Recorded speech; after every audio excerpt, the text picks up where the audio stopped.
Dr. Joe Ahrens calling us directly from the Bahamas. We're moving on to the skin, and we know that some of the conditions on the skin like eczema and psoriasis are more immune-related. Would Emulin have any positive effect over time at reducing the skin manifestations of those diseases? Yes, very excellent results, because even though it's an autoimmune response, which is it's part of the inflammatory response. And the problem with something like psoriasis is that your body goes overboard. There's two steps to inflammation, two general steps. One of them is the dilation of capillaries and other vascular tissue, and that produces that redness and that warmth. And then the second is flooding your body with yellow, white blood cells, and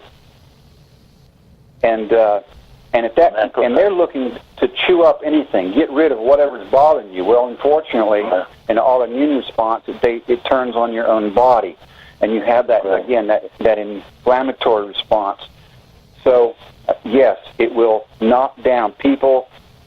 I'll tell you again, I'm not trying to make something that treats everything. It just so happens that it's a great anti-inflammatory, and those people that started taking Emulin for high blood sugar end up telling me my psoriasis is gone.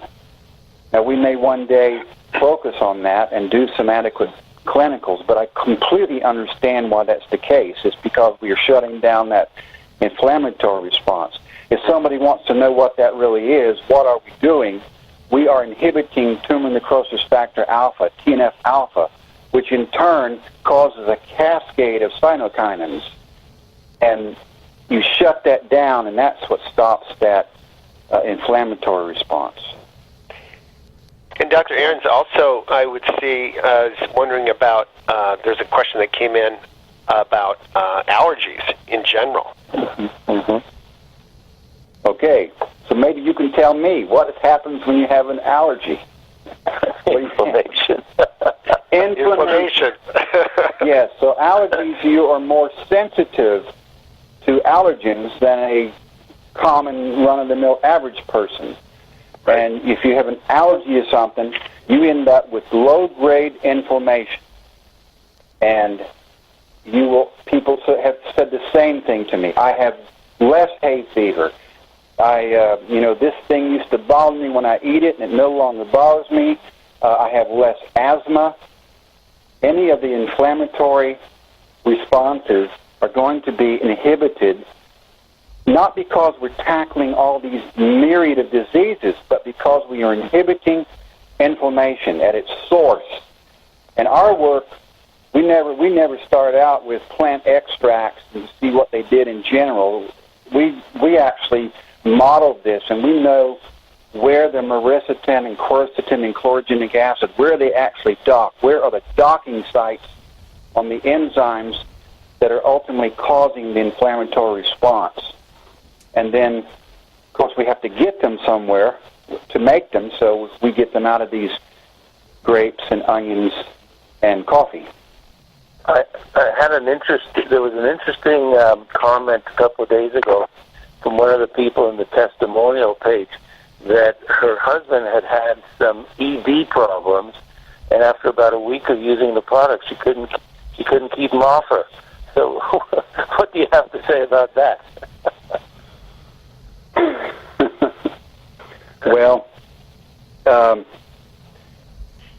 I can say that some of these flavonoids definitely increase vessel permeability and flexibility. There was an effort back in the 50s to get hesperidin, which is another polyflavonoid, hesperidin listed as vitamin P.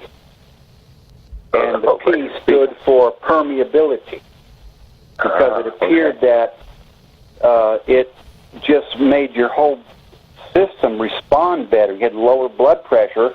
Well, lower blood pressure is good, in your heart, etc., but it also helps I don't know if people understand how ED works. It's not the lack of initial blood pressure and blood flow. It's the body actually constricts the other way. It keeps from exiting.